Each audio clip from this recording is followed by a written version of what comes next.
দেখেন, আমি জাতির জনক বঙ্গবন্ধু শেখ মুজিবুর রহমানের পক্ষে কথা বলার কারণে আজ বিকাল সন্ধ্যা 6টায় আমার বাসায় পুলিশ পাঠিয়ে দেওয়া হচ্ছে, এমনকি আর্মিও পাঠিয়ে দেওয়া হচ্ছে আমাকে গ্রেপ্তার করার জন্য।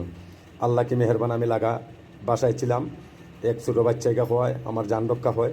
কিন্তু আমি এটাই বলবো আমার ফেসবুক ফ্রেন্ড ফলোয়ারের সামনে, আপনারা যদি আমার পাশে থাকেন, হামলা হোক মামলা হোক, গ্রেপ্তার হই বা না হই, আমি ইনশাআল্লাহ জয় বাংলার স্লোগান আমি বাহিরে থাকলেও দিব, জেলের ভিতরে গেলেও দিব, কিন্তু আপনারা আমাকে সহযোগিতা করবেন, আমাকে সাবাস যোগাইয়ে দিবেন। এটাই আমি আমার ফেসবুক ফ্রেন্ড ফলোয়ারের সাথে আমি এটা বঙ্গবন্ধু সৈনিকের কাছে আমি এটা আমার আকুল আবেদন জানাচ্ছি।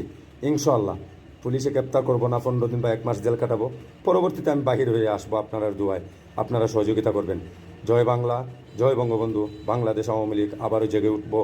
এই সুৎকুর ইউনূসের উপদেষ্টা যারা যেবা আছে, সুৎকুর ইউনূস লাগাইয়া এটার জবাব একদিনও এই বাংলার মাটিতে বঙ্গবন্ধু সৈনিকের কাছে দিতে হবে। আপনারা সবাই আমার জন্য দোয়া করবেন। আল্লাহ হাফিজ। জয় বাংলা, জয় বঙ্গবন্ধু।